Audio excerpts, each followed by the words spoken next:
sunny.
pour le grand écran, pour voir tous les films et pour rêver ensemble, on a tous une bonne raison d'aller au cinéma.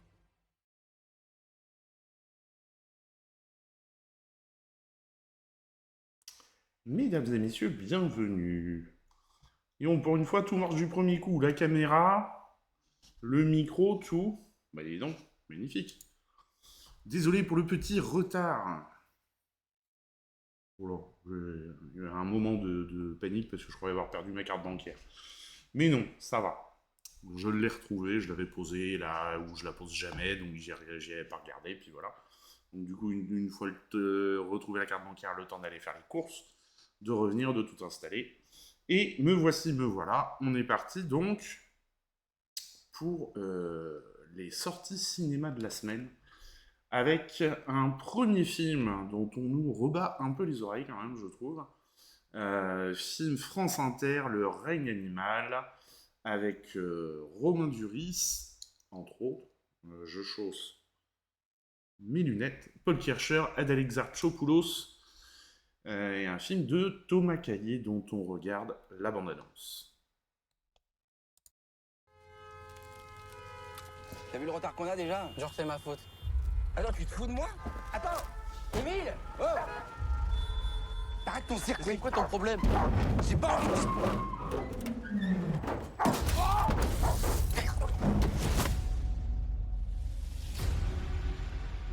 C'est une mutation, c'est un phénomène récent, complexe, et j'admets volontiers, on comprend pas tout.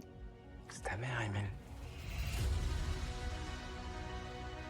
Ça t'a fait quoi quand maman elle a commencé à changer? Faut me faire confiance. On va la retrouver. Les recherches commencent à peine. Ça va aller. Il y a des survivants. J'en ai vu hier soir. T'as peur des créatures? Faut apprendre à vivre ensemble. Faut pas avoir peur.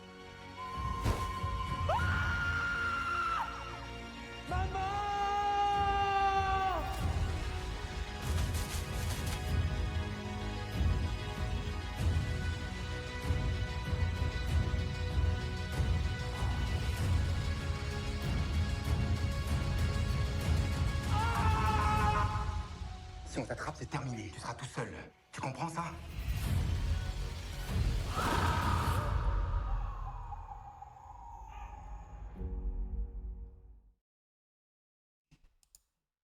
Bonsoir. Ah bah ça y est, j'ai perdu mon chat. Bonsoir JJ MTG, bienvenue sur la chaîne. Ce soir, on fait le tour des sorties cinéma que j'ai pas pu faire hier parce que j'avais une réunion. Normalement, c'est le mercredi. Mais voilà, on le fait aujourd'hui. Alors, Le règne animal, j'ai trouvé une petite interview faite par Allociné qui pose la question: comment rendre crédibles des transformations en animaux? On regarde ça tout de suite. À l'écran, il y a toujours une partie réelle, il n'y a jamais 100% de VFX, 100% de nos décors sont réels, il n'y a pas de fond vert, il n'y a pas de studio. On a essayé de travailler le réalisme de ces transformations.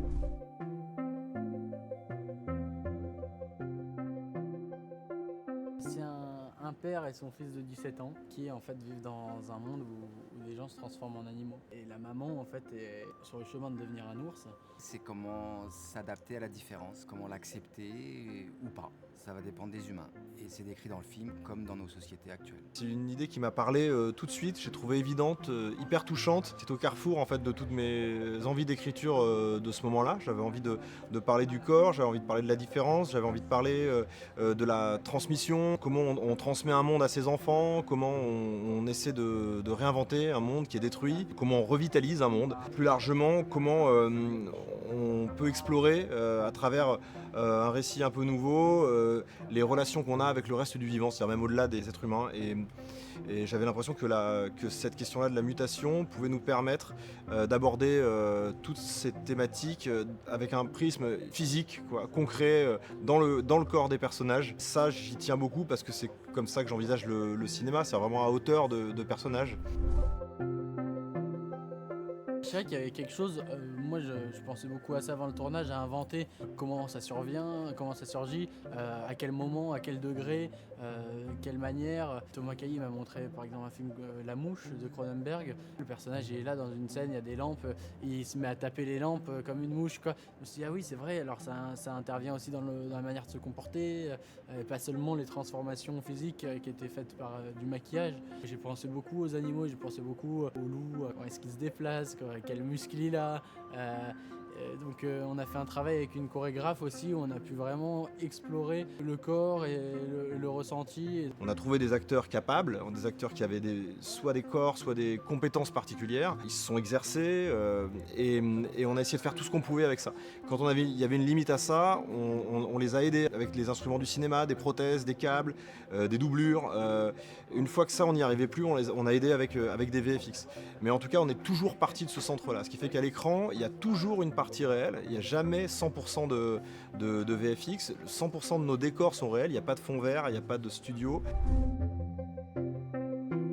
Pour la maman, là, à ce moment-là, c'était une espèce de créature qu'ils avaient construit, donc vraiment beaucoup de travail d'effets spéciaux, mais en réel, quoi. Et à l'intérieur, il y avait un gars avec une télécommande, et donc il faisait bouger les yeux et tout, mais c'était très, très, très, très travaillé.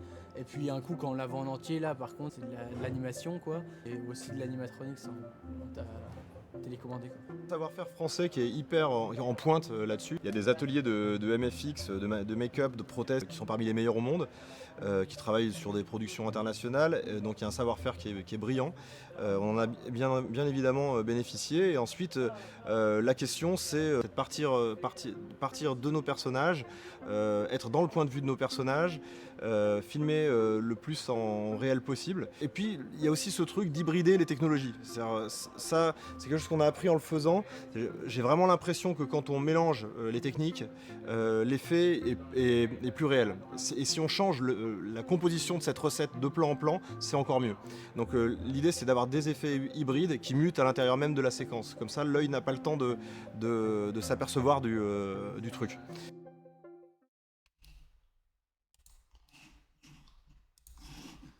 Alors, MDR les réals, 1 an pour apprendre à faire un film, 3 ans d'études en plus pour expliquer tes idées. Oui, après, je trouve que c'est ça qui est intéressant, c'est ça que j'aime bien regarder, moi, c'est comment ils font les films, quoi. C'est parce que là, la manière de choisir de pas faire de pas faire appel aux effets spéciaux et de faire des prothèses, des machins comme ça et tout. Et je suis en train de regarder un petit peu pour voir combien de temps vous pouvez passer rien que pour se préparer à la scène, quoi. Parce que là,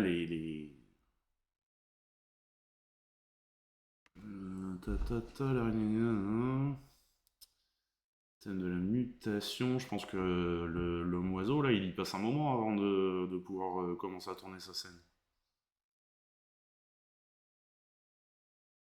Des grands moyens pour trouver ça, ok. Tout. 10 mois avant le tournage, le cinéaste a commencé à travailler. Ouais.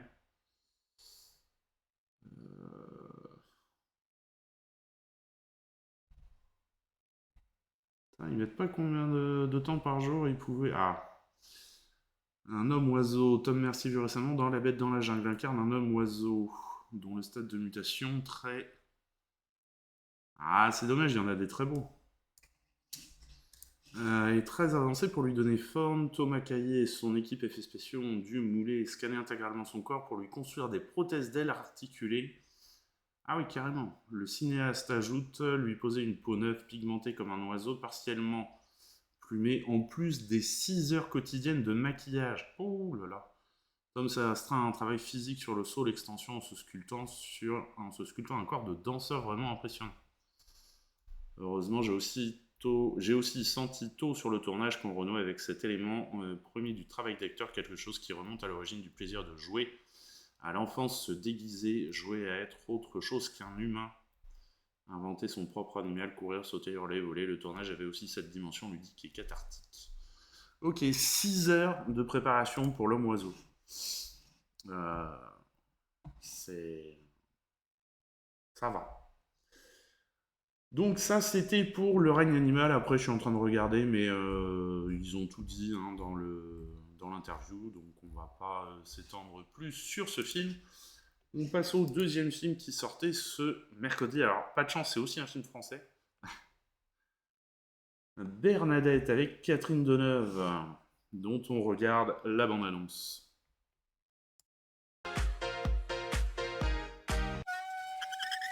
Voilà. Madame Chirac, comme Claude ne m'a pas donné de budget pour commander un vrai sondage d'opinion, je me suis permis d'en réaliser un moi-même sur le personnel de l'Élysée. Alors, ne vous inquiétez pas. Je dois vous prévenir, les résultats ne sont pas bons. Les gens vous trouvent ringarde. Bonjour Madame Chirac. Bonjour Molinier. Froide. 19,8. Bonjour Madame. Bonjour Madame Chirac. Austère. Acariâtre, à égalité avec Revêche. Oui, moi ça va, j'ai compris. Mais pas de panique. Nous allons faire en sorte que les Français découvrent votre vrai visage. Va falloir apprendre à désobéir, Madame Chirac.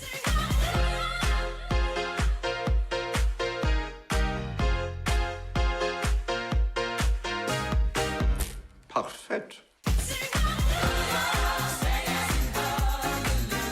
À partir de maintenant, ça va filer droit à l'Élysée. Mais enfin, qu'est-ce que c'est que ce bordel?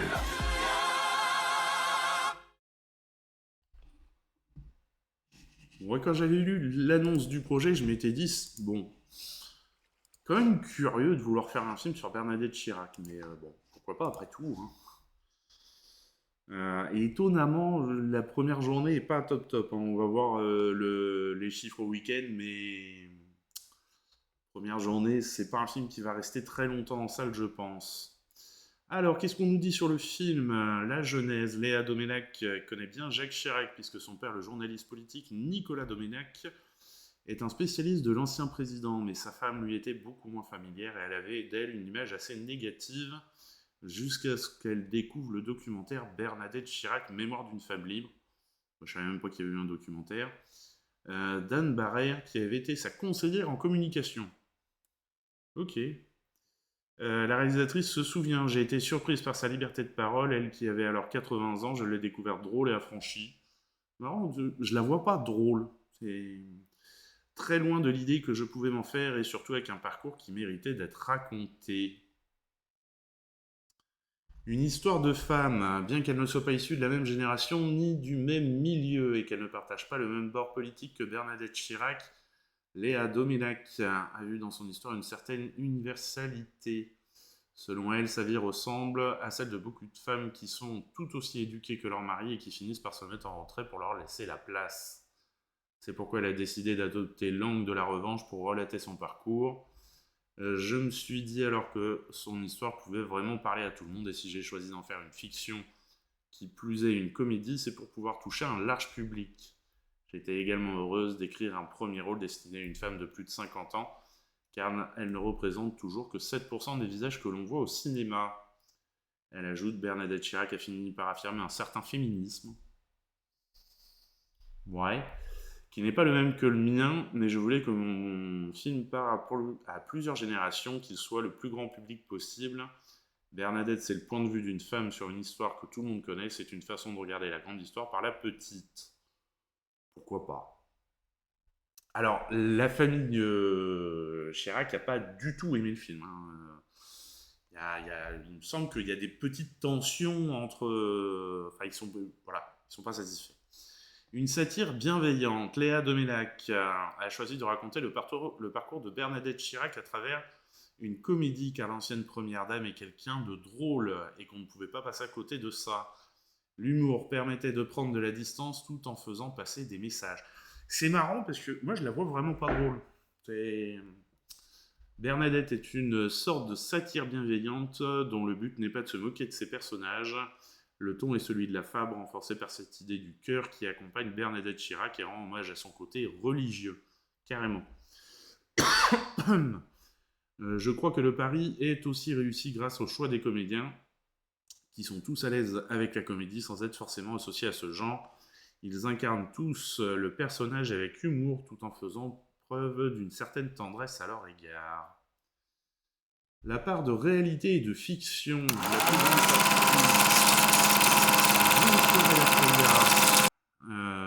bon lurk, bon appétit et prépare bien ton live. Merci pour ton 7e mois d'abonnement. Merci beaucoup. Et merci pour le lurk. La plus grande partie du scénario est basée sur des faits avérés. La co-scénariste Clémence Dargent et Léa Doménac ont lu et regardé tout ce qui était possible sur le couple Chirac et en tiré un grand nombre de petites phrases d'anecdotes qui ont servi à écrire le film en respectant à la lettre la chronologie de 1995, l'année où Jacques Chirac devient président de la République, à 2007, date de la fin de son 2e mandat. C'est vrai qu'il a été là longtemps, lui.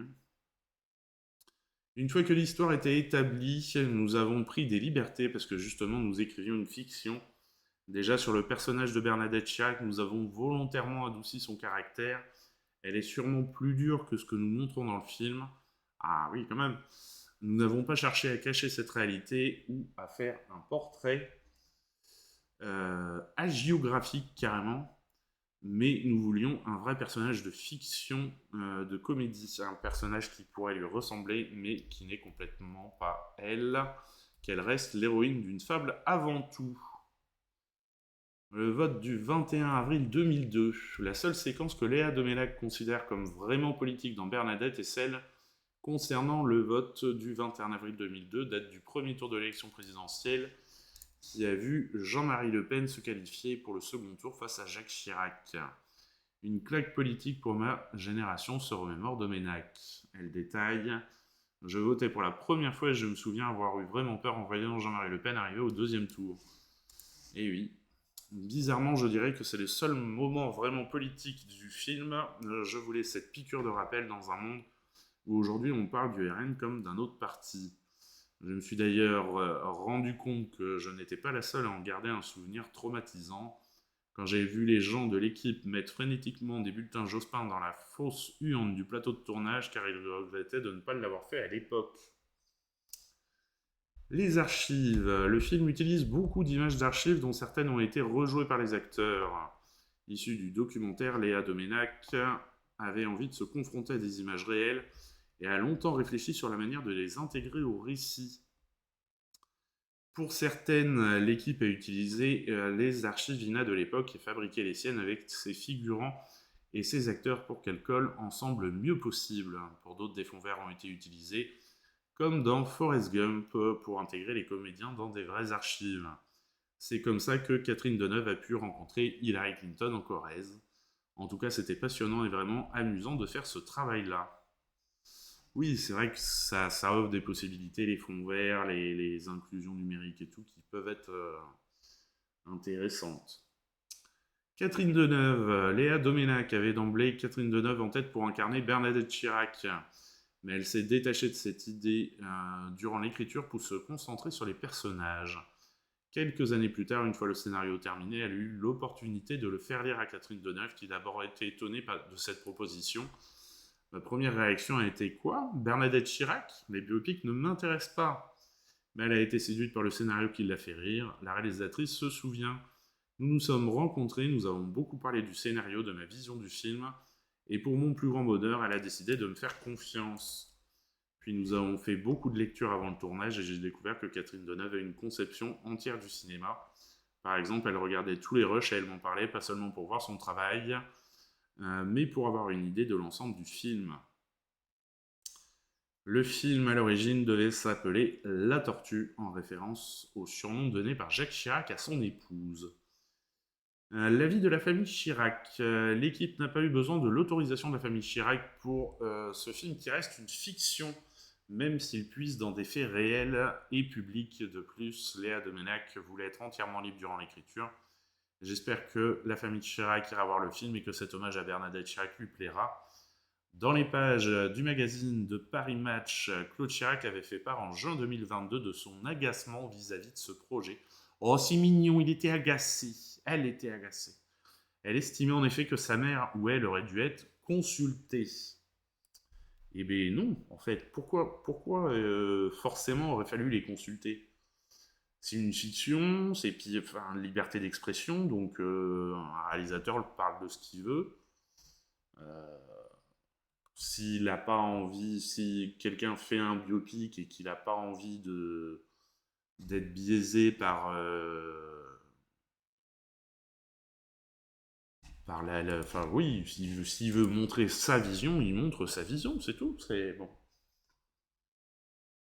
Allez, film suivant, change d'ambiance, on part en Angleterre, 1924, pas du tout. J'ai oublié une affiche, vous imaginez donc voir l'affiche de Entre les lignes, pardon. Entre les lignes, mais alors comment ça se fait que je ne l'ai pas cette affiche?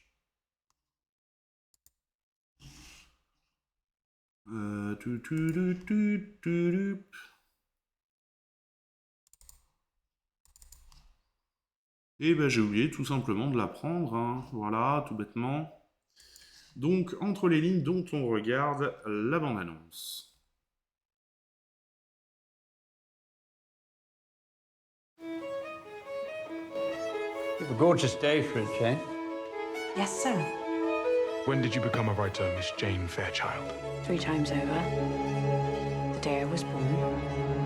The day Mr. Paxton gave me my typewriter. And the third?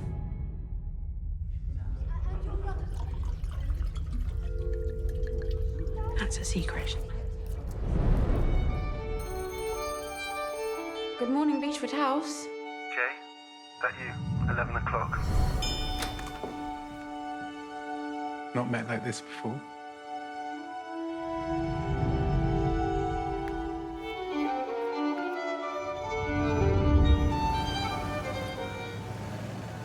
And he's studying, is he? Stay still. What are you doing? Studying. He's not studying, he's just late. Don't be too cross with him, Emma. Jay, my true friend. I can tell you all my secrets. Jane, I've got to get married and have children, to become a lawyer.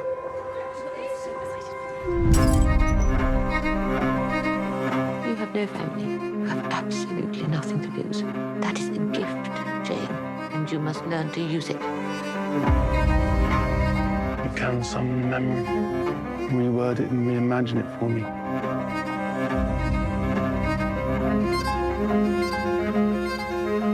You'll write this book about the whole feeling of life.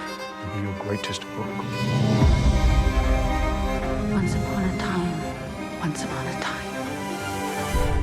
Once upon a time.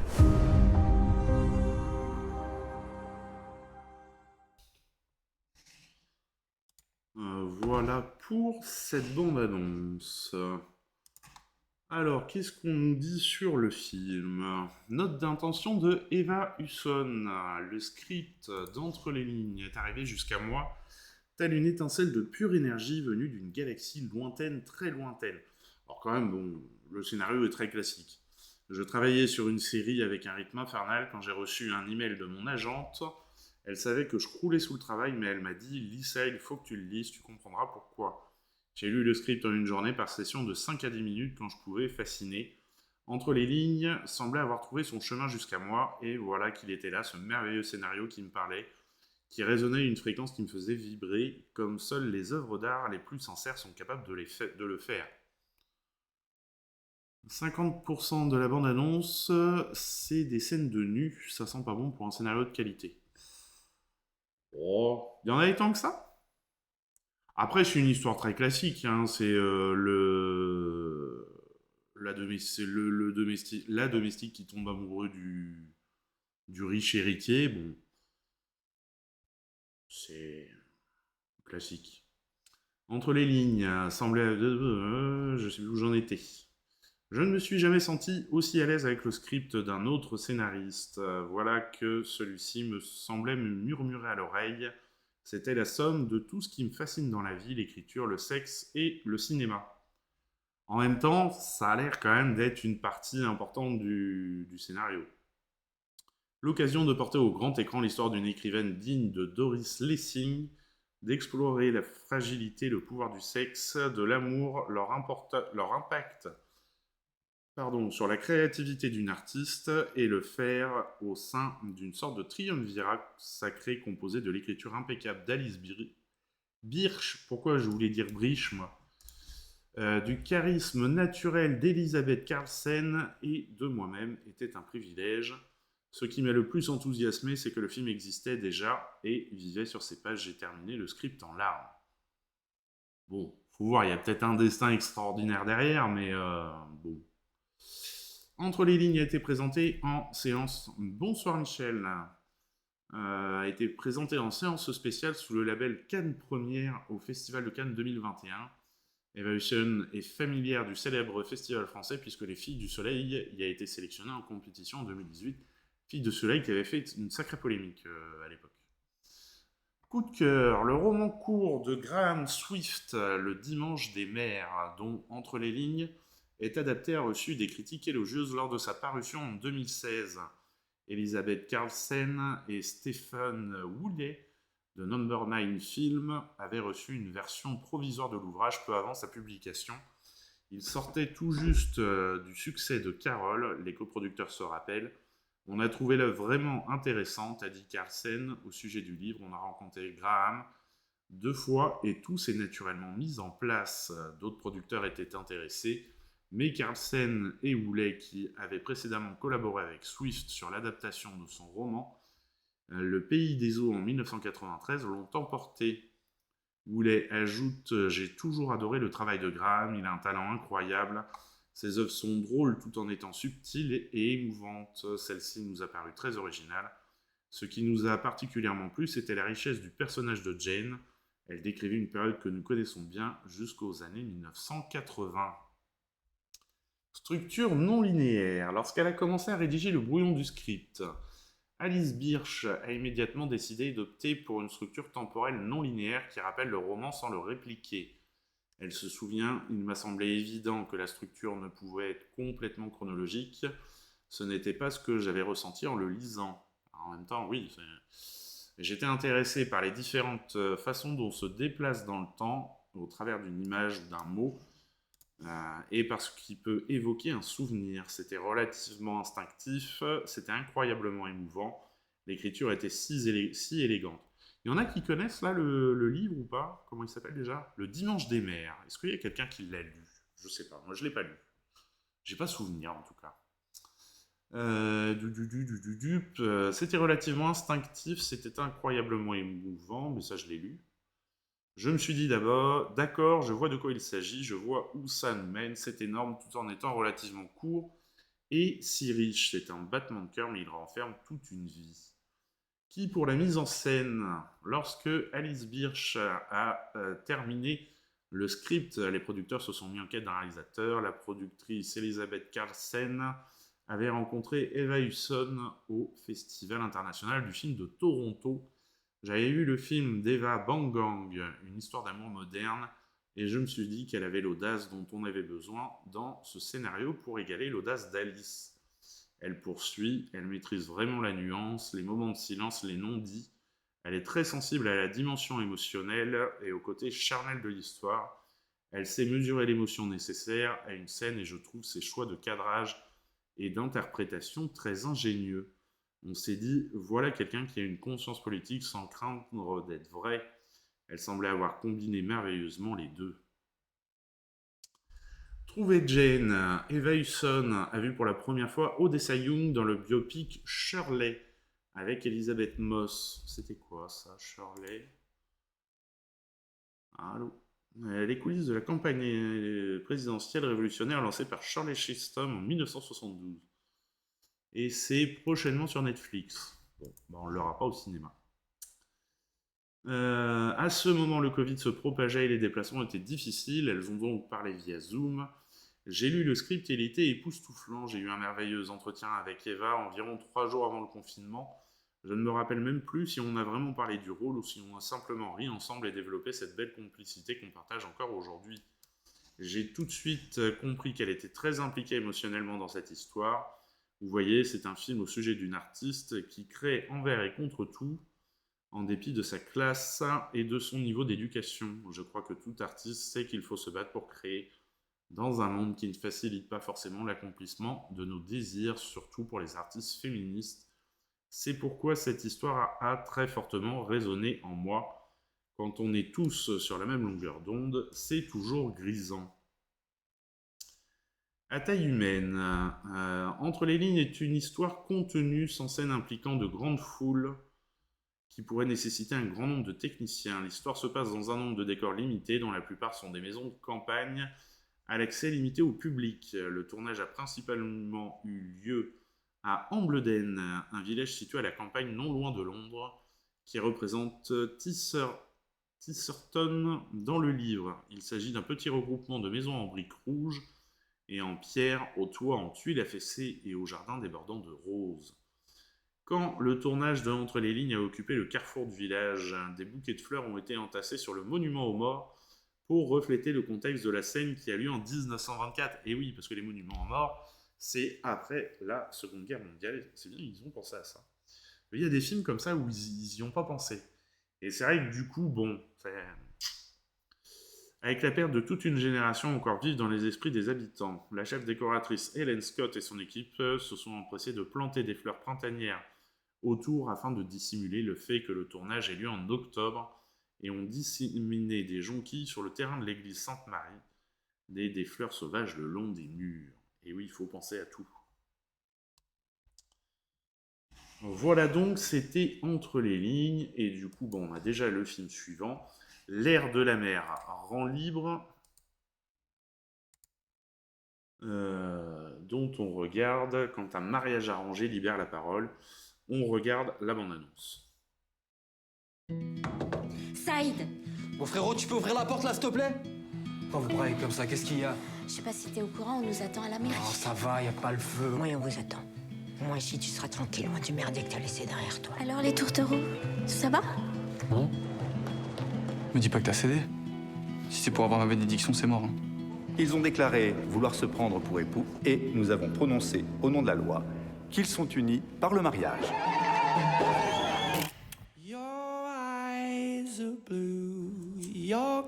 Excuse-moi, je suis un peu tendu.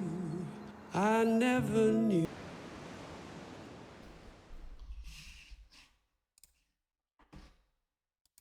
passe de l'amour impossible à l'amour arrangé. Voilà. Et qu'est-ce que ça peut cacher? Qu'est-ce qu'on nous dit sur le film? Un personnage clé. Le personnage de Saïd est né d'une injustice et d'un constat que Nadir Moknesh a réalisé sur la représentation des garçons gays, arabes et français d'aujourd'hui. Si vous tapez ces 3 mots sur un moteur de recherche, vous verrez apparaître une majorité d'images pornographiques, des images fétichistes associées à un stéréotype du lascar viril. Et j'ai toujours travaillé à tordre le cou aux clichés et à déconstruire les poncifs pour proposer une autre représentation des Maghrébins en France. J'ai ainsi envisagé un jeune homme issu d'une famille intégrée qui se retrouve pris dans un étau culturel, son homosexualité le marginalise dans sa famille, mais ses origines l'aident sur le marché du sexe à condition de mimer la racaille qu'il n'est pas. Saïd profite des clichés pour pouvoir draguer. Il en est victime et les utilise à la fois. En parallèle, il y avait cette idée d'un mariage arrangé pour le garçon, prenant le contre-pied de la situation typiquement représentée, explique le metteur en scène. Une femme d'aujourd'hui, Nadir Moknesh, tenait à ce que Hadjira soit une jeune femme française et non une blédarde. Elle a raté son histoire d'amour et se punit comme si elle rentrait dans les ordres. Elle se soumet au joug de sa mère et accepte son sort et se tourne vers la religion. J'aimais l'idée qu'elle vienne du sud de la France, qu'elle cherche à s'intégrer à Rennes dans un environnement sans commune mesure avec son Miramas natal. C'est une jeune femme d'aujourd'hui à qui Naïla Guigué a beaucoup apporté. Saïd et Hadjira sont ainsi tous deux emprisonnés dans une case sociale. Ils n'auraient pas dû se rencontrer mais se retrouvent liés. Elle nourrit le projet de former une famille tandis que lui est un peu perdu. C'est le couple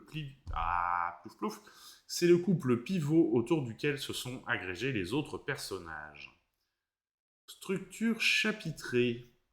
Nadir Moknesh a opté pour une structure chapitrée qui confère une épure à la narration et la distingue de celle de Biba l'Algérie ou Goodbye Morocco, qui étaient 2 très jolis films aussi. La structure s'est clarifiée au montage. Je voulais une histoire simple qui aille à l'essentiel et dont le sujet soit exposé d'emblée. J'aimais l'idée que le film s'ouvre in media res et qu'on soit emporté par le vent de cette histoire. Les ais sont tout de suite jetés. Le sort des personnages est scellé et les voici mariés. Que vont-ils faire? On découvre leur entourage s'activer autour d'eux au moment du mariage avant de les retrouver seuls, confrontés à leur nouvelle vie. Un appartement oppressant. C'est vrai que l'appartement, j'aimerais pas y vivre. Nadir Moknesh a pensé la topographie de l'appartement de Saïd et Hadjira comme un aquarium, un espace scénographié où ces deux personnages se croisent, se regardent sans se parler, etc. Il précise, même Hadjira espionne Saïd par l'œil du bœuf de la porte. La focale caméra de ce plan se nomme d'ailleurs œil de poisson. Original. La question était d'imaginer comment ils pourraient vivre ensemble et séparément à la fois. Quant au poisson, j'avais envie de donner une passion à Saïd, qu'il l'isole un peu des autres car cela demande du travail et de l'attention et par la même occasion dévoile sa sensibilité. Pourquoi Rennes? Et pourquoi pas? Nadir Moknesh a choisi Rennes comme décor pour ce deuxième long métrage tourné en France. La région Bretagne a été un de nos premiers partenaires en production. J'aimais bien l'idée de cette ville moyenne qui enferme Saïd et l'empêche de se rebeller. J'aime beaucoup les quartiers historiques de Rennes, comme celui de la mairie où nous avons tourné, qui cohabitent bien avec les zones plus modernes de la ville. En faisant mes repérages là-bas, plein d'idées de mise en scène me sont venues. C'était le signe pour moi que ce film avait trouvé son décor. Côté mise en scène, Nadir Moknesh recherchait une forme de simplicité pour refléter l'ennui. Comme pour souligner les regards des personnages qui s'épient, je ne suis pas du tout théoricien. Je ne saurais pas analyser les positions, les mouvements de ma caméra. C'est mon instinct qui me guide. Nous avons toujours eu beau temps sur le tournage et j'ai profité de ce soleil pour donner un côté presque méditerranéen et fantasmé à l'image. Côté casting, Nadir Moknesh voyait un lien de parenté entre Lubna Azabal et Kenza Fortas qui rendait la filiation évidente pour le cinéaste. Une parente de Kenza l'accompagnait à Paris pour le casting et je trouvais qu'elle ressemblait à Lubna. Cela m'a d'autant plus conforté dans cette idée. Je l'imaginais parfaitement dans le rôle de cette mère dominatrice au look insensé qui a peur pour sa fille. Ce personnage apporte une touche de comédie au film. Kenza Fortas m'a semblé aussi idéale pour le rôle de Hadjira. C'est une vraie interprète, elle a d'emblée compris le personnage, elle est entrée dans sa peau sans pourparler. J'ai rencontré Youssouf Abiyayad grâce à mon directeur de casting, François Guignard. Là aussi, cela s'est fait aisément. Dans le scénario, le personnage pouvait paraître impénétrable, tel un bloc monolithique. Youssouf lui a apporté de la complexité, des contradictions. Saïd est victime d'un modèle patriarcal, mais il le défend tout en restant sincère. Youssouf l'a très bien cerné, il a une familiarité avec le personnage. Pour le rôle de la mère de Saïd, je voulais contourner le cliché de la mama, et Sadia Bentayed sait jouer avec brio les femmes qui ont de l'aplomb. Zinedine Soualem, je l'ai envisagé en père tranquille en voyant le documentaire L'Or Algérie, où il raconte la vie de ses parents. C'est un documentaire qui est très touchant, si vous avez l'occasion de le voir. Très très beau film. Les Soualem sont proches des Selmi par certains égards. Zaya Dehar incarne une autre mère que celle de Saïd et Hadjira avec Vincent Hénen qui joue son mari. Il représente une sorte de couple fantasmé, apaisé que ce soit dans sa virilité à lui ou dans sa féminité à elle. Zaya est une femme assumée et libre, c'est en la voyant dans Une fille facile en 2019 qu'elle m'a paru évidente pour le rôle de Faridza. Arturo Giussi Perrier qui joue Vincent l'amoureux de Saïd, il fallait qu'il soit séduisant et sincère. Voilà pour L'air de la mer rend libre. Très beau film. On ressent bien le désir de chacun de vouloir vivre leur vie, l'impossibilité à la vivre, et l'importance de préserver l'honneur familial, on va dire ça comme ça. Donc vraiment très beau film, très bien joué, très bien réalisé. Et c'est quand même triste de se dire qu'on en est encore à ces états-là. Voilà. Film suivant. On traverse l'océan Atlantique et on va au Mexique avec Lost in the Night, dont on regarde la bande-annonce.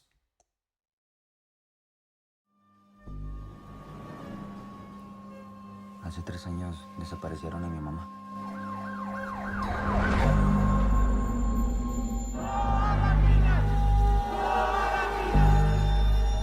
Estoy buscando justicia. Necesito encontrar a mi mamá, cabrón. Kilómetro 5. Todo apunta aquí. ¿Que ellos estuvieran involucrados? ¿Los Lama? ¿Descubriste algo? Que están bien locos. Dame respiración de boca a boca. ¿Cómo ves, Emiliano? ¿Sabes quién es Emiliano? ¿Para qué me contratas si ya sabe quién soy? Estoy pensando en un nuevo proyecto, pero es un secreto, ¿eh? Está obsesionado contigo. Quiero que se haga justicia.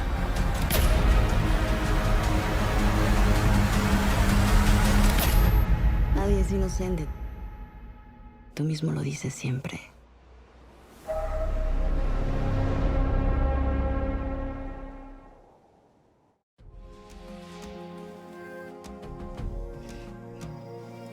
Voilà pour cette bande-annonce.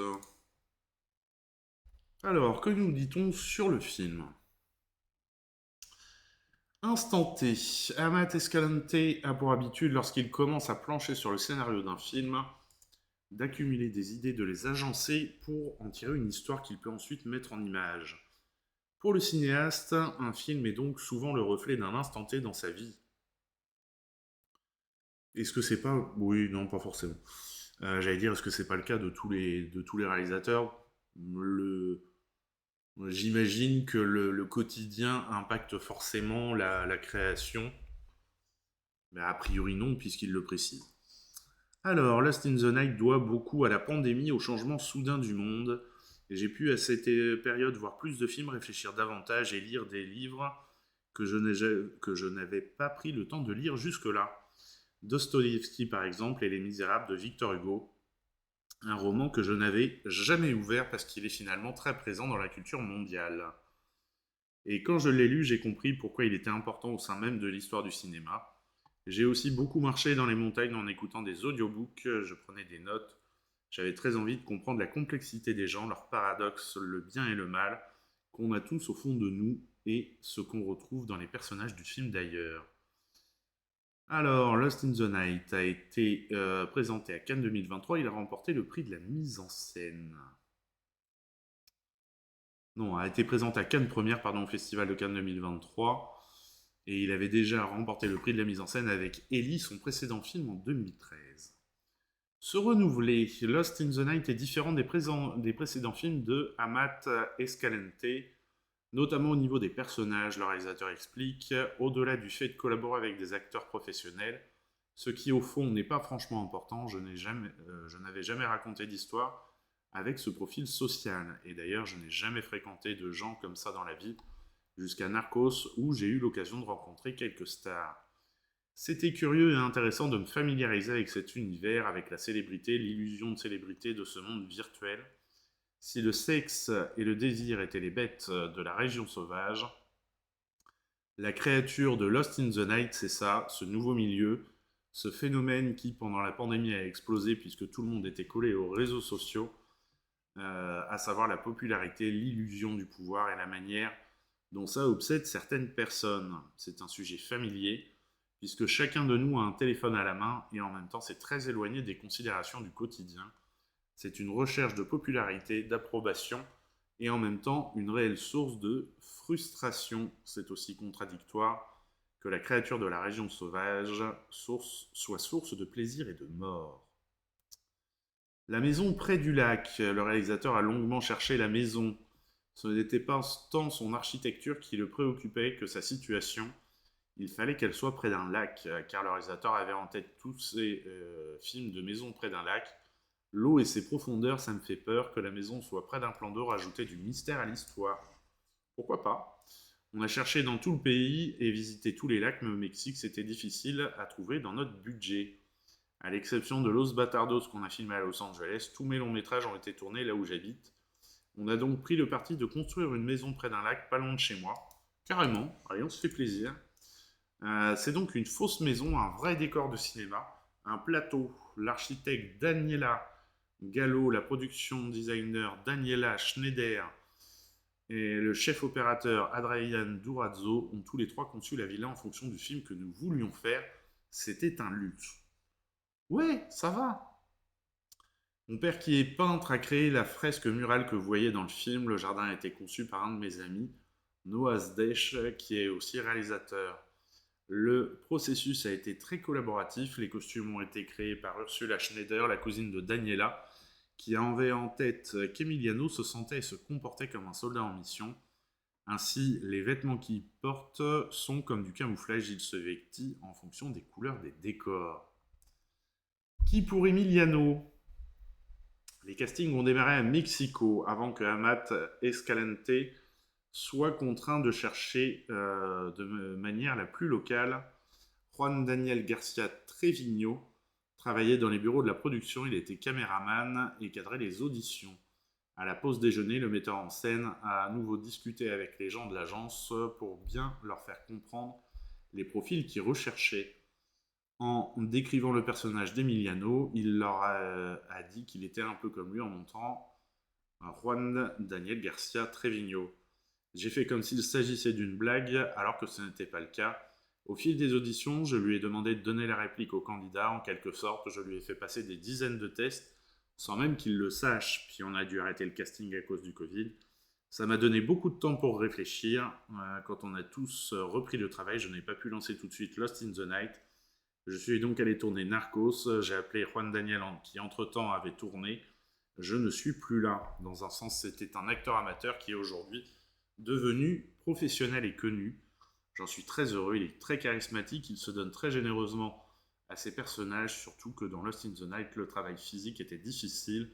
Il devait courir, être nu dans l'eau gelée. Il a frôlé l'hypothermie. J'admire son énergie. Pardon. Et effectivement, il est impressionnant cet acteur. J'aurais pas dit que c'était que son deuxième film. Et on voit bien l'influence des mois pour mois. Alors, il y a des spectateurs qui l'ont vu hier soir et qui sont revenus en discuter avec moi aujourd'hui. Moi, j'ai bien vu l'adaptation moderne des Misérables. Vraiment. Avec une caste riche au pouvoir qui se permet, enfin, qui a acquis une richesse de toutes les manières possibles. Donc, s'il fallait faire disparaître des gens, c'est pas un problème. Et qui se retrouvent un peu mis face à ce qu'ils sont par ce gamin qui cherche la vengeance. Donc vraiment, ouais, enfin, je sais pas, moi, les spectatrices là qui l'ont vu hier soir n'ont pas vu ça. Moi, voilà, dans le fond, j'ai beaucoup aimé ce film. Et effectivement, pour moi, c'est une belle adaptation mexicaine et moderne des Misérables. Voilà. On passe un très bon moment devant. Alors, film suivant. L'autre Lawrence, par Claude Schmitz, qui avait réalisé, il n'y a pas si longtemps que ça, Braque et Poitiers. Et là, il revient avec ce film dont on regarde la bande-annonce. François está muerto. Moi, la dernière fois que je lui ai parlé, c'était comme s'il savait qu'il y avait quelque chose qui allait se passer. Tu veux une contre-enquête? C'est toi que je veux engager, moi. Mais merci, monsieur le détective. On dit agent de recherche privée. Jade Lawrence, where the hell have you been? Je serais pas de la famille de François Lawrence. Son frère et sa fille. Condoléances. Folie judiciaire de Perpignan. François' estate is comprised of a pile of debts.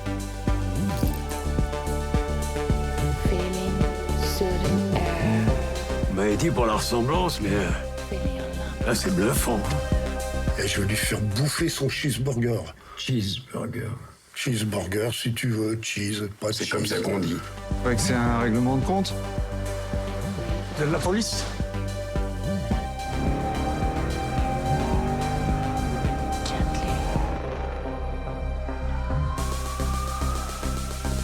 Si está vivo, ¿por qué se muestra? ¿Qué haces aquí? À partir de maintenant, t'es sous surveillance H24.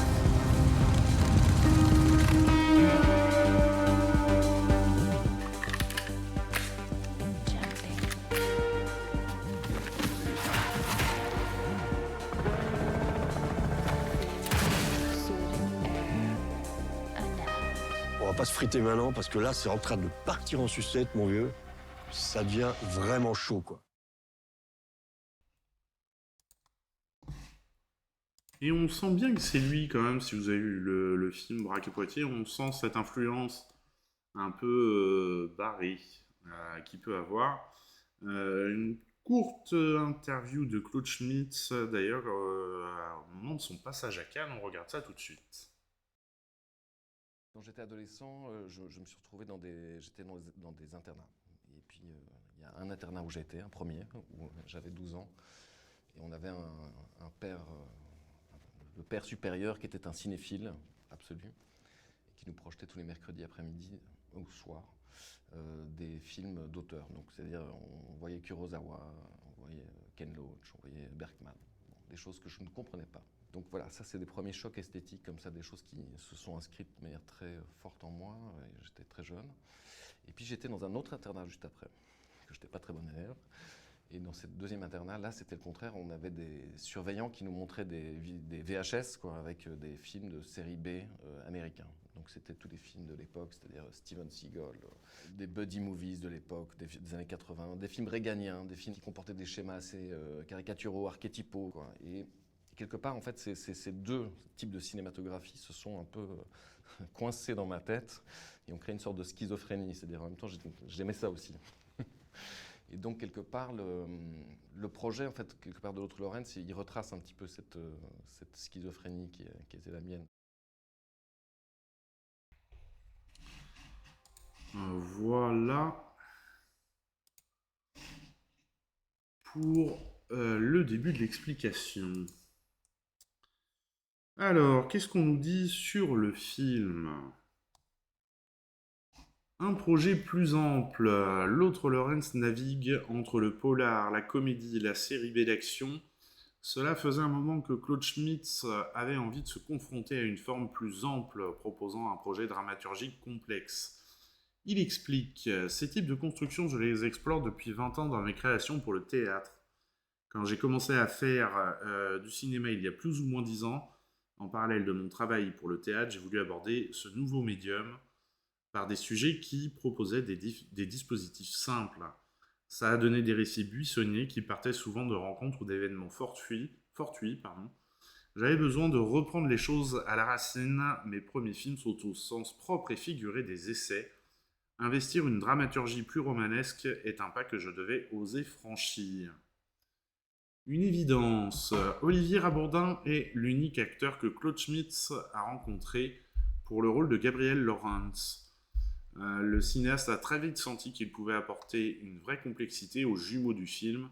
Il précise, Olivier vient du théâtre et à ce titre c'est un acteur qui possède un très large registre de jeu. Il est à la fois fort et vulnérable, il me fait penser à des acteurs d'une génération plus ancienne comme Ventura, Gabin ou Kremer. Et c'est vrai qu'il a une présence, il a une gueule qui est quand même pas commune. Pour le personnage de Jade, j'ai rencontré Louise Leroy lors d'auditions. Ce qui m'a frappé chez Louise, c'est sa capacité à paraître jeune et mature à la fois. C'est véritablement la révélation du film. Elle me paraissait idéale pour former un duo avec Olivier. C'est une actrice très singulière et c'est ici son premier rôle au cinéma. Imaginaire du cinéma américain, de la femme fatale au détective privé, en passant par les bikers ou le duo de flics corrompus, l'autre Lawrence s'est pétri de figures qui renvoient à l'imaginaire du cinéma américain. Le metteur en scène Claude Schmitz justifie ce choix. Enfant, j'ai vécu dans un pensionnat, oui bon, ça il nous l'a dit tout à l'heure, merci. Côté décor, le film se situe près de Perpignan, à la frontière de l'Espagne. Et le décor de la Maison Blanche est situé en Dordogne. Il s'agit du château de Rastignac, dont la particularité est d'être la réplique de la Maison Blanche de Washington. Certains historiens affirment que cette demeure a servi de modèle aux bâtiments situés outre-Atlantique. Ah ouais, c'est marrant ça. Claude Schmitz raconte, quoi qu'il en soit, cette construction est avant tout un support à rêverie, c'est un bâtiment à la fois symbolique et mystérieux. Ce décor constitue la pierre angulaire de notre histoire. Ici, il est placé sur un territoire composite, autant réel que fictionnel, où se confrontent des Français du Sud-Ouest, des Américains et des Espagnols. Ce territoire est situé près de Perpignan, non loin de la frontière espagnole. Dans le film, celle-ci est traitée comme une frontière mexicaine locale. C'est vrai. Les Bikers sont joués par des membres du MC Bushido des Pyrénées-Orientales. Ce sont des gars incroyablement généreux qui ont accepté de former le MC imaginaire du film, qui est opposé aux valeurs qu'ils défendent dans la vie et qui sont basées sur la tolérance et l'amitié. Le film a été présenté à la quinzaine des cinéastes du Festival de Cannes. 11 septembre, la retransmission en direct de l'effondrement des tours jumelles a été insérée dans la fabrication du film. Le 11 septembre est un des motifs fondateurs du film. C'est un événement qui m'a marqué particulièrement. J'avais 20 ans et je devais être encore assez naïf car c'est à partir de cet événement que j'ai senti puis compris que tout cet imaginaire américain qui m'avait été livré à travers les films que j'ai évoqués était pétri de contradictions et de mensonges. Je ne parle pas de complot, mais simplement d'un rapport au monde que je n'avais pas réussi jusqu'à ce moment-là à mettre en perspective ou à critiquer. Et puis il faut rappeler la puissance symbolique de l'événement. L'effondrement de ces deux tours montrait, au-delà de la tragédie, une sorte de double émasculation, comme la révélation littérale d'une impuissance. Je dois ajouter bien entendu que j'ai découvert plus tard une autre Amérique. Celle-ci avait inventé un cinéma passionnant et complexe, allant de Kenneth Anger au Nouvel Hollywood, en passant par Jonas Mekas. Désert en Espagne. Le film se termine dans le désert en Espagne, un désert où ont été tournés de nombreux western spaghetti qui évoquent le Grand Canyon. Tout le film joue sur un aspect fantasmatique et chaque lieu y propose un faux semblant, car il y est toujours question de l'autre. La tension entre territoire européen et américain y est déclinée partout. Et comme c'est un film sur la question de l'identité, une boîte de nuit, il porte le nom du château d'Hamlet, explique le réalisateur. Et autant, c'est vrai que ces deux premiers films, oui, qui étaient Braquet-Poitiers et Lucie a perdu son cheval. Braquet-Poitiers, moi, j'avais pas compris le film, carrément. Je me suis dit, où c'est que... Qu'est-ce qui se passe ? Pourquoi il se passe rien dans ce film ? Lucie a perdu son cheval, il était pas inintéressant. On en avait parlé au cours d'une émission quand il est sorti. Il n'est pas inintéressant, mais il est terriblement perché. Là, il fait des parallèles qui sont philosophiques et tout ça. Et là, avec celui-ci, je trouve, moi, qu'il se rapproche de Bruno Dumont, qui fait des films comme ça complètement tarés, mais où c'est pas le film où tu te dis bon, vivement que ça finisse parce que je commence à en avoir marre. C'est le film où tu te dis c'est taré, mais quand même voyons voir jusqu'où il va aller et comment ça va finir, parce que c'est impossible de savoir comment ça va finir à l'avance. Et effectivement, en plus, là, tout le côté clin d'œil au cinéma américain, aux grands classiques et tout, c'est bien visible. Et oui, le film se termine. C'est dommage par contre, il ne soit pas passé justement dans la ville, parce qu'ils ont gardé des décors dans le désert en Espagne, ça se visite, des grands western spaghetti.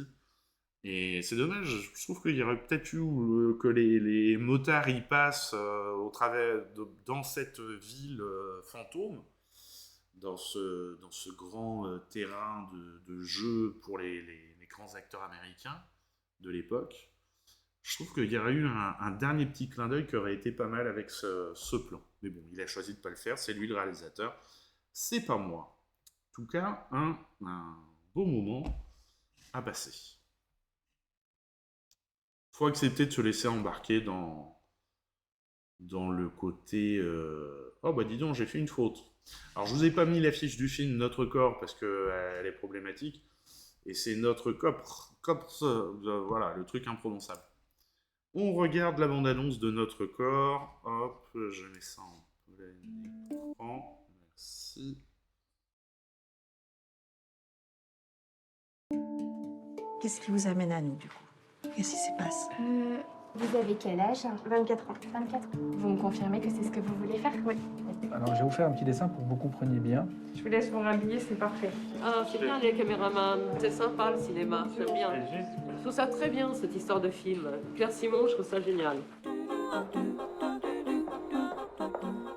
Alors, ça fait combien de temps que vous essayez d'avoir un enfant? 10 mois maintenant. Alors, on y va. Allez. Allez, poussez fort, fort, fort, fort, fort. Encore. La voilà. Écoutez. J'ai des injections à faire aussi ou... Non, vous n'avez pas de traitement. Le monsieur, vous avez de la chance. Le matin, tu nous vois, on est toutes stressées, on veut que ça féconde. La question, c'est par où on commence. Ouais. Je peux voir votre visage? Merci. Mais là, c'est quand même très important, hein. Je sais, mais malheureusement, c'est mon seul plaisir aujourd'hui. L'hôpital est un lieu où chaque personne arrive avec son histoire. Maternité, cancer, PMA, endométriose, transition de genre, etc. Toutes ces pathologies gynécologiques qui pèsent sur nos vies, nos amours, nos espoirs, nos désirs. Une sorte de valse folle des destinées, du début à la fin.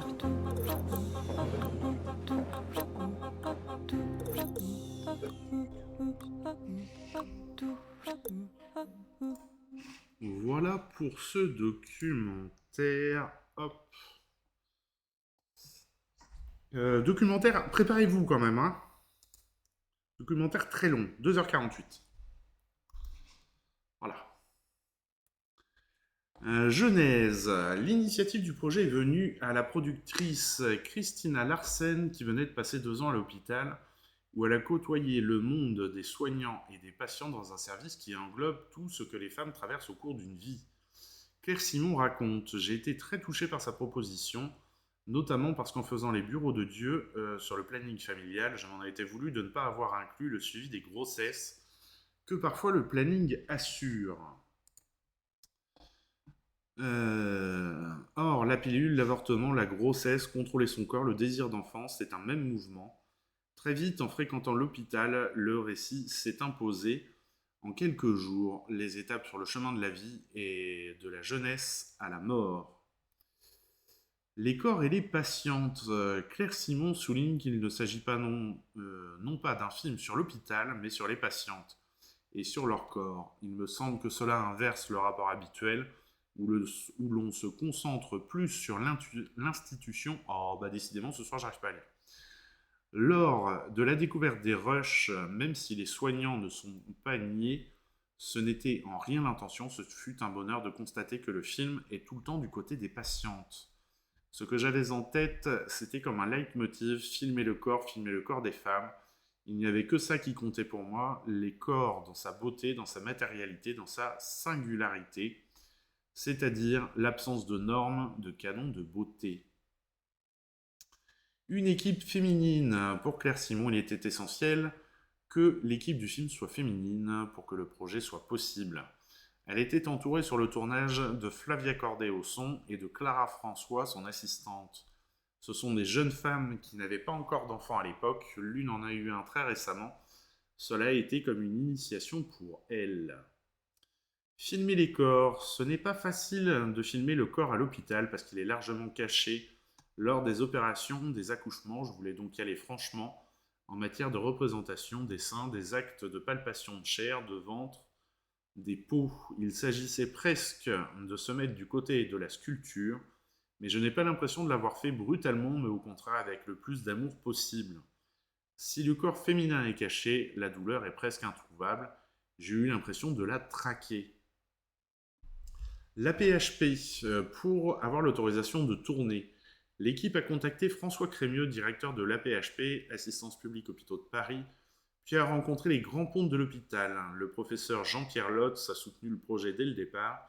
Il nous a ouvert toutes les portes et son enthousiasme a été fédérateur. Quand le tournage a commencé, cela s'est affiné. Nous avons demandé à telle patiente ou telle et telle soignante. Pour les choses les plus difficiles, il y avait des autorisations incluant le visionnage de la séquence si elle était montée. Tout cela a été globalement très bien accueilli, avec bien sûr des refus, souvent des hommes.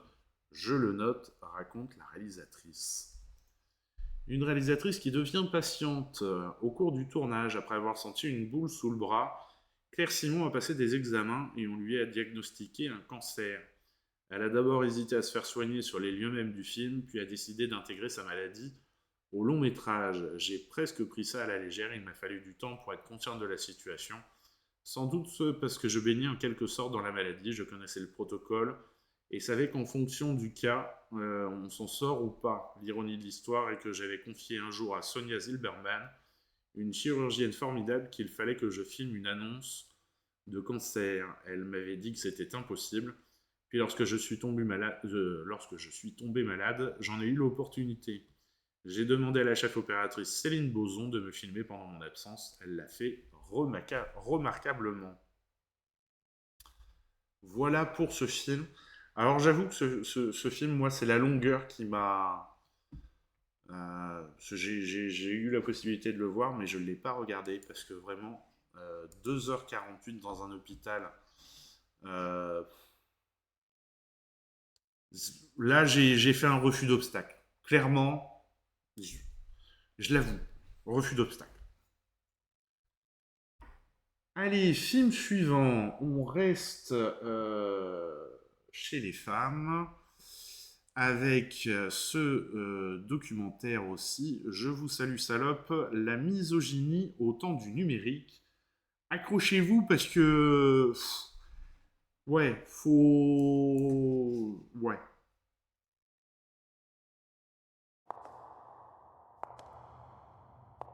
Now that women are becoming more prominent, more influential, many men decided that that is too much.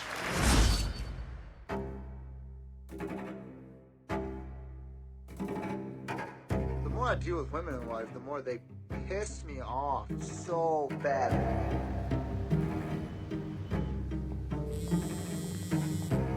Faudrait que tu fasses attention. Il va peut-être t'arriver quelque chose.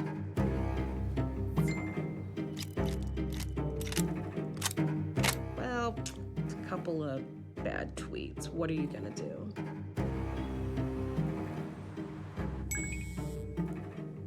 « 40 000 insultes, menaces de mort et menaces de viol. Let's send rapists to Boldrini's house so she will smile again. I don't accept the fact that this can be considered normal. It is not normal. Ils nous menacent de nous battre, de nous violer, de nous tuer. Puis vous pouvez pas nous protéger. We need to see that these are crimes of a new modern age. And that terrorism gives a direct pathway to real violence in the physical world.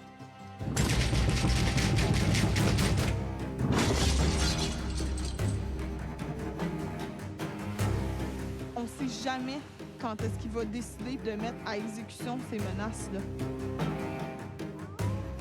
Ils ont agi comme des loups dans une meute. I will destroy you. It's the misogyny. Go back to the kitchen. Stay home. If we keep silent, we risk to lose what we obtained, decades of work.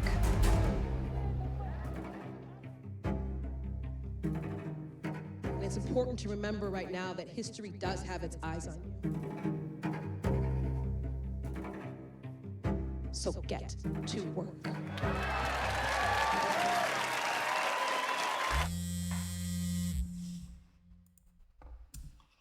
Voilà, je vous avais prévenu que c'était un documentaire très intéressant. Là, j'ai peut-être une remarque, moi, c'est sur la forme. On est limite sur ce qu'on peut voir à la télé. C'est peut-être moins bien construit, moins bien réalisé que certains documentaires qu'on peut voir au cinéma. Mais le sujet est... le sujet est super bien traité. Alors, Genèse, en 2012, la co-réalisatrice du documentaire Léa Clermont-Dion a expérimenté sa première forme de harcèlement 2.0, notamment des menaces de mort et de viol. Des attaques à mon physique et à ma sexualité, une délégitimisation intellectuelle, les attaques classiques et insidieuses faites aux femmes. Je me suis alors replié, je me suis tue. J'avais 22 ans et j'ai eu honte d'être une femme pendant un certain temps. Lorsque j'ai pris conscience de l'ampleur du phénomène et du nombre de femmes touchées, j'ai eu envie de faire ce film, audacieux dans son approche et coup de poing dans son effet pour faire changer les choses. Les protagonistes, donc on suit 4 femmes et un homme. Marion Séclin, comédienne, autrice, youtubeuse française, a reçu 40 000 insultes et menaces de mort et menaces de viol après le partage d'une vidéo où elle dénonce le harcèlement de rue. Après s'être retirée des médias sociaux pendant 2 années, elle crée sa chaîne YouTube pour reprendre la parole. Laura Boldrini, présidente de la Chambre des députés de 2013 à 2018 en Italie, elle est la femme la plus cyberharcelée d'Italie. Depuis les premiers jours de son investiture, la femme politique reçoit des menaces de viol et de mort par milliers. Elle prépare un projet de loi en Italie qui imposerait des conséquences financières réelles aux médias sociaux qui laissent les messages haineux se propager sur leur plateforme. Laurence Gratton, enseignante dans une école du Québec, est harcelée par un ancien collègue de classe depuis 5 ans. Menaces de viol, de mort, harcèlement, photographie de la jeune femme qui se sont retrouvées sur des sites porno du dark web. La jeune québécoise n'est pas la seule, plus de 40 femmes ont été ciblées par le même individu. Ça met du niveau, hein. Kia Morris, représentante de l'État du Vermont. Kia Morris a été élue pour la première fois en 2014. En tant que seule femme noire de la Chambre, elle a servi sa communauté pendant 2 mandats consécutifs. Mais elle a dû démissionner en 2018 après des mois de harcèlement en ligne. Elle est la cible d'un groupe d'hommes de droite, même un peu plus, qui lui ont envoyé des messages haineux et même des messages de mort. Glenn Canning, il est le père de Retta Parson qui s'est suicidé en 2013 à la suite des mois de harcèlement en ligne qui ont suivi la diffusion sur le web d'images de son viol. Conférencier dans les écoles secondaires, Glenn Canning consacre désormais sa vie à l'éducation des jeunes hommes quant à la question cruciale du consentement. Et c'est vrai que, bon, il est... donner la parole aux victimes. À l'étape de leur recherche, les réalisatrices souhaitaient donner la parole aux agresseurs. Après avoir consulté des experts dans différentes sphères, elles ont réalisé que le but ultime des agresseurs est de faire taire les femmes et de les réduire au silence. Nous avons choisi de donner la parole aux victimes parce que les agresseurs souhaitent justement les faire taire. Nous avons décidé de donner la parole aux femmes parce que c'est leur parole qui est menacée. Elles ne sont pas crues, on banalise ce qu'elles vivent dans le but de changer les perceptions sur la cyberviolence. Nous avons décidé de suivre nos protagonistes au plus près du réel dans leur quotidien pour que l'on puisse prendre la pleine mesure des souffrances qu'elles subissent. Une violence bien réelle. Avec ce documentaire, la réalisatrice tenait à montrer que la cyberviolence est réelle et dangereuse. Et c'est vrai qu'on a tendance à la banaliser parce que c'est jamais que du numérique. Mais c'est encore plus vicieux, je crois, qu'un harcèlement, parce que on l'a toujours accès aux réseaux sociaux et ça reste. Comment se vit cette violence soi-disant virtuelle? C'est ce que cet opus aux airs de thriller s'attache à montrer. En suivant les victimes au plus près dans leur quotidien, on vit en temps réel les vagues de haine qui les assaillent, la peur qui envahit l'espace intime, la perte du sentiment de sécurité dans les lieux publics, une vie marquée où perte de confiance et honte se côtoient. Le cyberharcèlement en quelques chiffres. Terrible. À espérer que le plan que prévoit le gouvernement soit efficace pour une fois.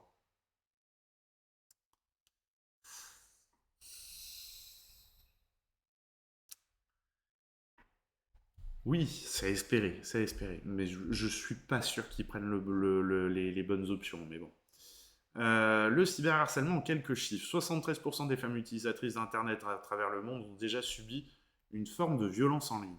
C'est énorme, 60. Bah, alors, c'est clairement le type de documentaire où à la fin, tu te dis, mais putain d'être humain, vivement qu'on disparaisse. Comment on peut encore, en 2023, avoir des choses comme ça? À l'échelle mondiale, les femmes sont 27 fois plus susceptibles d'être harcelées en ligne. 63% des Françaises de 18 à 24 ans ont déjà reçu une photo d'organes sexuels contre leur gré sur un site de rencontre en France en 2018. 53% des jeunes femmes de 18 à 29 ans ont déjà reçu des images explicites qu'elles n'avaient pas demandées. Carrément, allez. Seulement une femme victime de cyberviolence sur 4 aurait signalé le comportement à la plateforme en ligne sur laquelle il s'est produit. Seulement 14% des victimes de cyberviolence l'auraient signalé à une agence de protection en ligne comme la police. 54% des femmes qui ont été personnellement victimes de cyberviolence connaissaient l'agresseur. 50% des femmes ont déclaré qu'Internet n'était pas un endroit sûr pour partager leurs idées. Et c'est ça qui est triste, c'est qu'on en arrive, 50% des femmes ont déclaré qu'Internet n'était pas un endroit sûr pour partager leurs idées, alors que ça devrait être, comme tout espace, hein, quelque chose de safe, de sûr, où tout le monde peut s'exprimer, et justement, en plus, ça permet de toucher beaucoup plus de monde d'un coup. Enfin voilà, mais le documentaire est vraiment... Prévoyez une petite comédie après. Hein, ça peut être pas mal pour s'en remettre, souffler un petit peu, vous allez au restaurant, prenez un petit apéritif pour commencer, et puis avec modération bien sûr, parce qu'il faut s'en remettre. Hein. Moi je sais que quand je l'ai vu à la fin, j'ai dit bon les gars, je vous abandonne. J'ai été faire un tour de centre-ville. Voilà, pour se libérer la tête un peu. Allez, film suivant. Est-ce que vous vous rappelez, il y a un petit moment déjà, on avait parlé de Sage Distribution. Et ben ça y est, ils reviennent avec un film, The Chosen, l'événement au cinéma. Accrochez-vous, là c'est plus léger. Hein, c'est plus léger. C'est assez marrant à voir.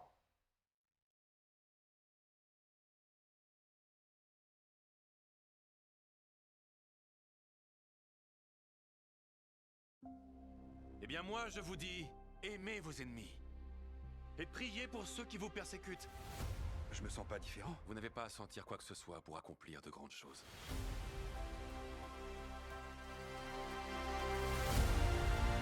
Jésus, si tu ne renonces pas aux paroles que tu viens de prononcer, nous n'aurons pas d'autre choix que de suivre la loi de Moïse. Je suis la loi de Moïse.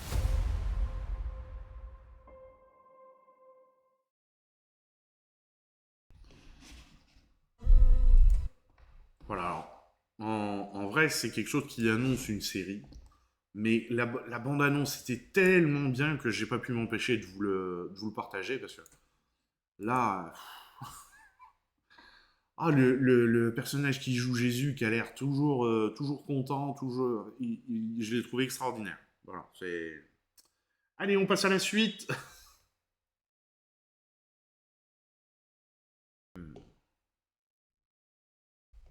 Avec la bataille de Solferino. Non, des idées de génie. Des idées de génie, des idées de génie. Pourquoi j'ai pas la bande-annonce des idées de génie? Ah, vous allez voir, il est pas mal celui-là aussi. Hein.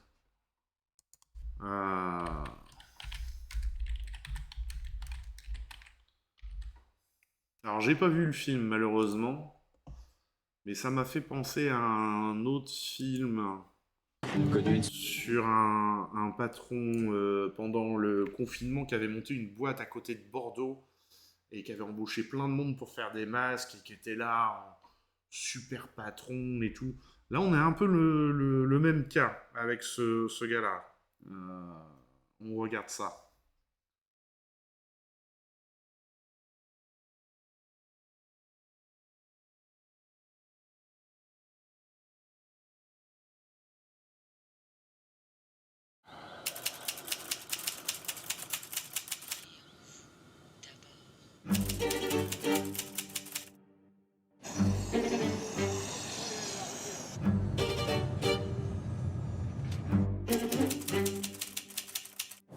Allez, on est parti pour l'aventure.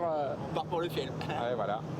C'est une histoire comme on a envie d'en entendre, comme il faut en raconter dans les écoles. Le point commun à toutes nos entreprises se résume en un mot.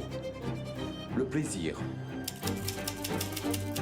Et lui, ce qu'il aime, c'est ses salariés. J'inspire la confiance auprès de mes collaborateurs. C'est l'échauffement. Connu une soirée Jiffy, marié à Jiffy. C'est ça.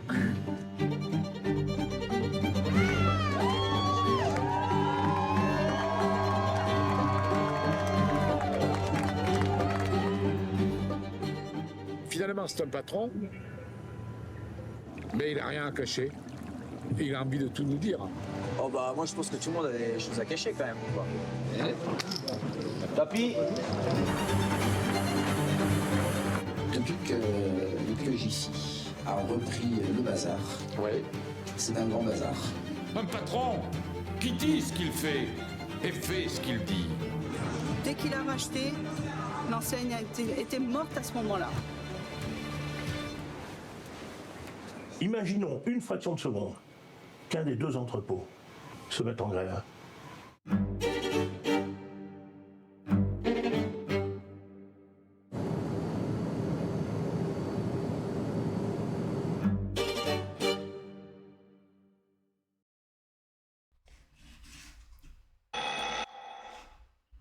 Voilà. Comprenez hein? Espèce de petit ressenti qu'on peut avoir quand on voit ce type de gars là. Ça. Je sais pas. Ça me. Voilà. Allez. Les patrons modernes, potes avec les employés, qui les invitent partout, mais dans le même temps, bon, voilà, hein, faut quand même faire du fric. J'ai toujours un problème avec ce type de management. Allez, film suivant, du coup, ce coup-ci, ce sera bien la bataille de Solferino, dont on regarde la bande-annonce.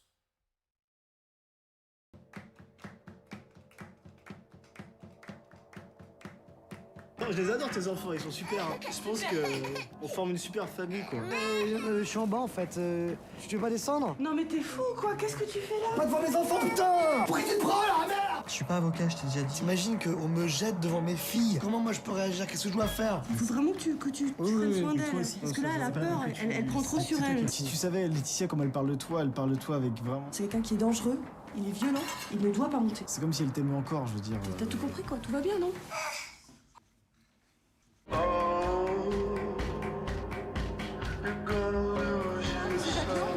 Est-ce que vous êtes confiant? Confiance, sereine, combative. On entend François président, on entend on va gagner. Les militants socialistes sont en train de jeter leur dernière force dans la bataille. Je suis leur père! T'arrêtes là, ok? Arrêtez, c'est impossible là. Je peux même pas m'énerver, je peux rien faire. Et si je m'énerve, on dit que je suis un malade mental.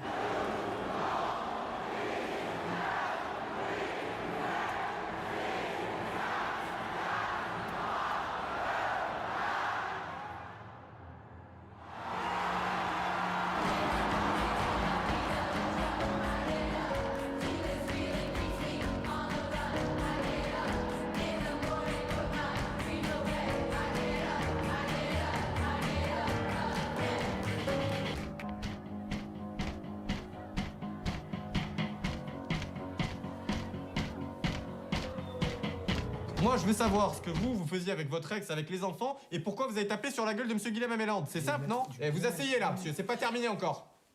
Donc. J'en ai ras le cul là, ça fait la troisième fois que je me fais humilier dans la journée, j'en peux plus là.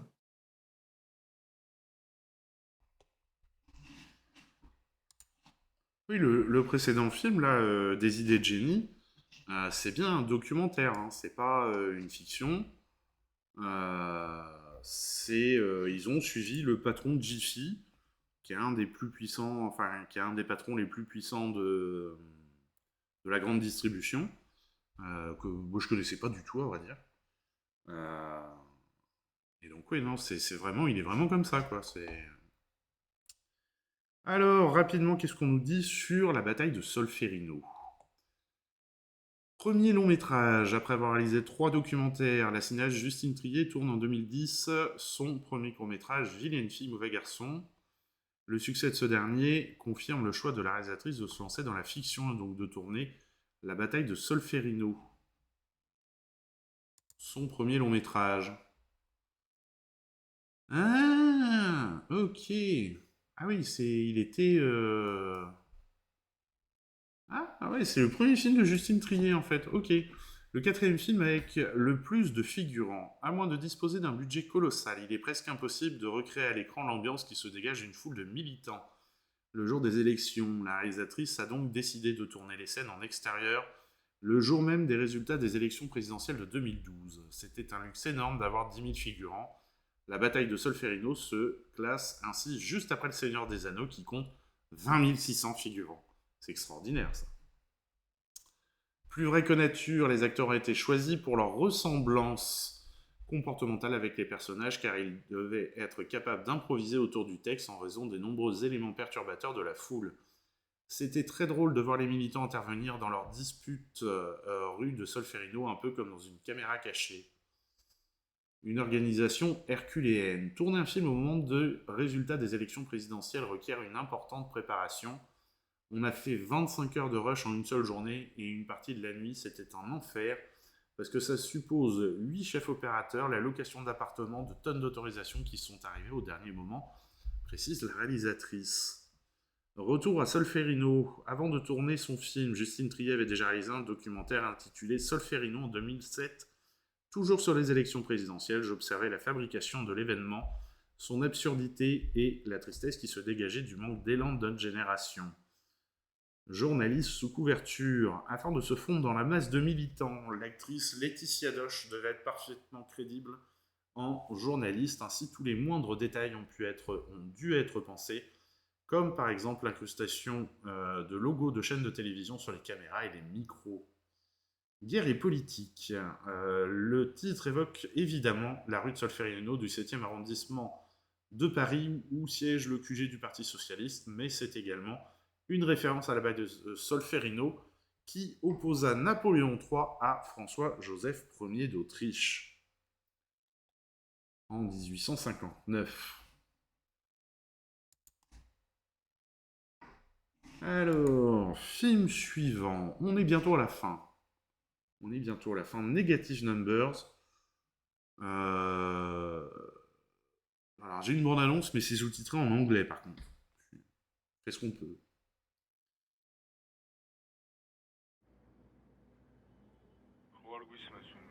არა, იასნა, რატო? ბუნტი უნდა გააკეთო.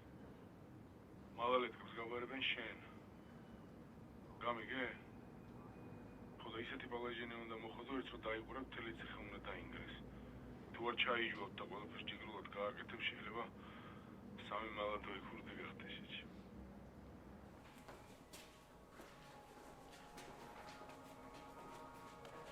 Okay.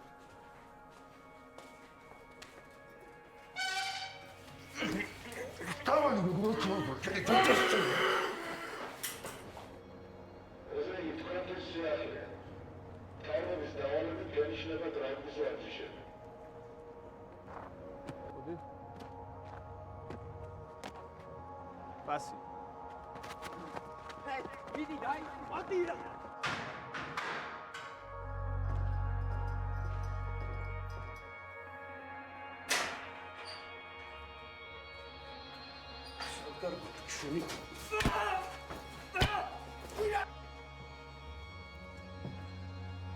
სამნი იყვნენ მოკლე და ვაფშე სულ ყალეზე ვკიდია შენი საერთო და ჯიბეში მე თუ ხელი და უწევ გამოვიდე და გავაკაინდა ტენედან აი სადაც ბიჭო აქ რა ქვემოთ რა მოჩლის გულის ქვემოთ მაინც რომ აი ადი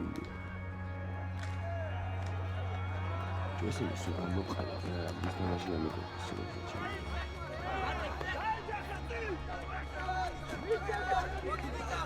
დავაი ჩაო კამერაში რო ახვე საბოზეთი შეყარე შოუ და საბოზეთი შეგიყარე ბიჭო ნაბოზარი დაუწყდა მასალი თუ არ აგახსნევინო ჩემი დედა შემეც სიტყვა გააკონტროლე სიტყვა შეცალო აბარა უნდა ბიჭო აქ ამდენი ბიჭი რო ვარ არც ერთ კაცი ხარ უკვე პოლიტიკურ საქმეებს აკეთებ და რა ხდებეოში რომ ხელანა ბიჭებში ცხოვრებაში ამათან მე ვარ შენზე პასუხისმგებელი ხო იცი დედის თხოვნა არის საჭირო ბიჭო რატო რა პრეჩინებს კითხულობ ბიჭო ქურდები ამბობენ და მე გეუბნები რომ ეგრეა და ესე იგი უნდა გააკეთო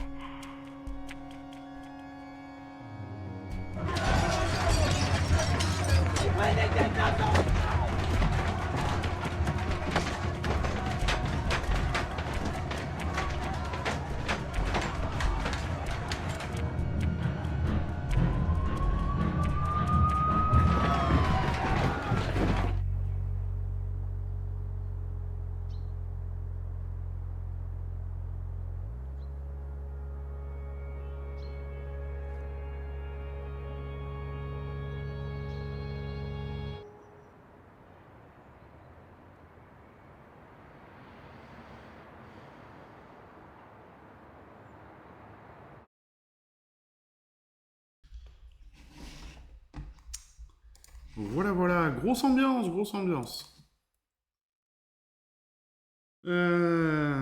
Alors, on a un autre documentaire, mais malheureusement, j'ai pas trouvé de bande-annonce dehors dedans, qui doit être intéressant. Pourtant, c'est dommage que j'ai pas de bande-annonce. C'est sur les gens qui se retrouvent à la rue, de comment ils en arrivent à être à la rue. Et aussi le processus de sortie, comment on en sort de la rue. Et c'est pas forcément le plus simple. Donc un documentaire qui promet d'être intéressant. Et on arrive enfin à l'instant Bollywood.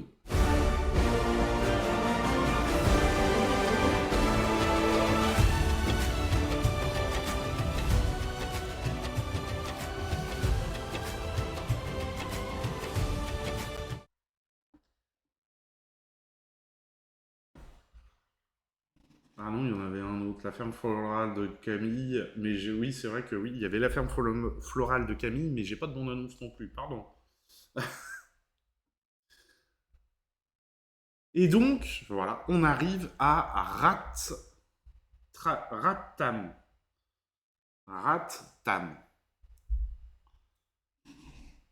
THT, je sais pas si ça a une prononciation particulière en indien. Et c'est curieux comme enchaînement de lettres. Allez, Rattam, on regarde la bande-annonce.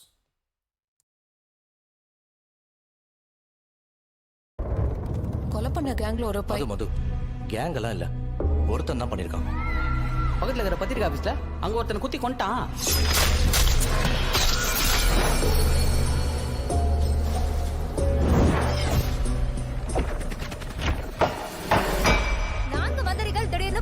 செய்யப்பட்டிருக்காங்க இதுக்கும் இப்ப ரீசன்ட்டா நடந்த கொலைகளுக்கும் ஏதாவது சம்பந்தம் இருக்கா See, there is no substance to all these rumors. ரத்தம் வழிந்திட கத்தும் உயிர்களின் சத்தம் அன்னைக்கு நீங்க பார்த்த காட்சிகளையும் அதனால நீங்க அசிம்பர விஷயங்களையும் எல்லாரும் ஒரு நிமிஷம் மறந்துருங்க. நீங்க பார்க்கணும்னே ஒரு படத்துக்கு எப்படி ஸ்கிரீன் பிளே பண்ணுவாங்களோ அதே மாதிரி காட்சிகள் வடிவமைக்கப்பட்டதுன்னு நினைச்சுக்கோங்க. எரிமலை பற்றும் ரிவ்யூ பண்ற பொறுக்கீங்களா தலைவர் படத்தை கொலை சொல்றதுக்கு பெரிய புடுங்கியா நீ புரிந்திடும் விலங்குகள் எங்கெங்கும் மொழியே வெல்லும். டெக்னாலஜி எல்லாம் இப்ப எவ்வளவு வளர்ந்துருச்சு. உங்க பேரு விவரம் வெளியே வராத மாதிரி ஒரு புது டெக்னிக் வச்சு சொல்லி முடிச்சிடலாம். சரியது தவறு என்றான் சரித்திர பகைகளை கொள்கின்றான். பிறந்த கூட்டம் நாங்க வீரத்திலே ரோஷத்திலே மானத்திலே வளர்ந்தவங்க எங்கானுங்க சங்கார்த்து விடுவோம். எனக்கு என்னமோ அது விசாரணை இல்ல ஏதோ ஒரு பீஸ் மிஸ் ஆகிற மாதிரி தோணுது. போலீஸ், பொலிட்டீஷியன்ஸ், பிஸ்னஸ்மேன், ஜுடிஷியல்னு எல்லா பவர் சென்டர்லையும் ஆள் இருக்கும். அவங்க எல்லாம் இந்த ஸ்டோரி வெளியே வரக்கூடாதுன்னு உங்க மேலே ப்ரெஷர் போடுவாங்க. என்ன ட்ரை பண்ணுவாங்க. I think this is a very huge story which is going to break now. இது ரொம்ப பெரிய பிரச்சனை.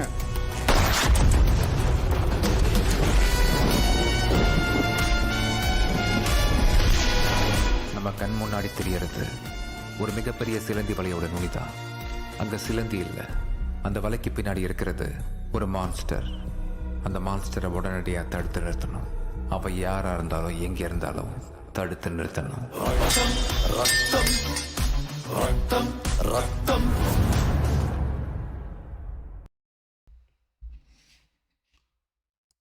Ouais, mais on n'a pas les danses. Voilà. On a eu l'action, mais pas la danse. Et c'est deux films indiens qui sont un peu particuliers. Enfin, là, celui-ci, ça va. On est dans les codes. Mais l'autre, c'est limite un film sérieux. Voilà, n'ayons pas peur de le dire. 800 qui raconte l'histoire basée sur la biographie du légendaire joueur de cricket sri-lankais Muthia Muralitharan. Voilà. Et donc, on regarde la bande-annonce pour finir cette émission.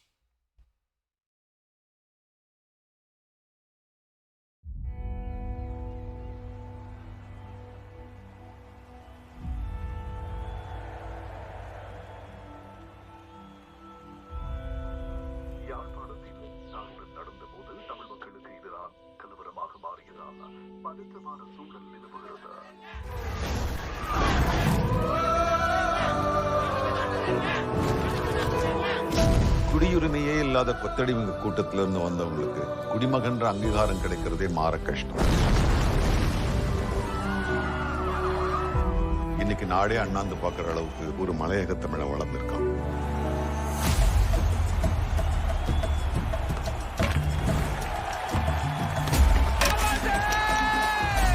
This guy is one of the best bowler I've ever faced in my life.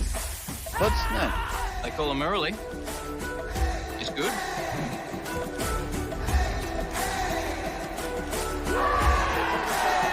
Just the beginning, Tambi. Bravo! And he's no bowling again. What's the problem? He's chucking. என் முழங்கை நேரா இல்லைன்னு சொல்றாங்க. ஆனா நான் நேரா வச்சு தான்ப்பா போடுறேன். முரளிக்கும் ஆஸ்திரேலியாவுக்கும் ஏதோ ஒரு தொடர்பு இருக்கணும். No point testing in lads. He should be getting tested during a match. Tamil பேச தெரியுமா அல்லது பேச விருப்பம் இல்லையே?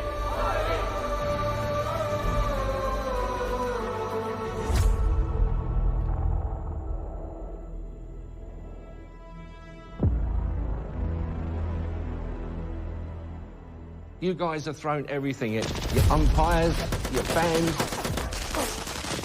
press, even your... But you can't take it down a guy this good. நாங்க இந்த மேட்ச் வின் பண்ண கூடாதுன்னு தான் உன்ன கால் பண்ணாங்க. இப்போ இந்த மேட்ச் உங்க கையில இருக்கு. வேற ஏதோ காபம் மாதிரி.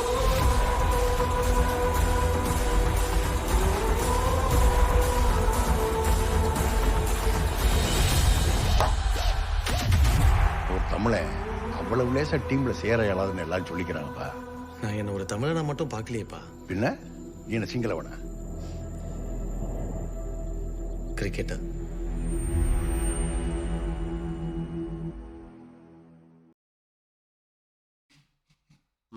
Voilà. Hop. Et donc, on arrive à la fin de cette émission. Alors, restez juste 2 secondes, le temps de faire le raid. Chez qui je peux vous envoyer?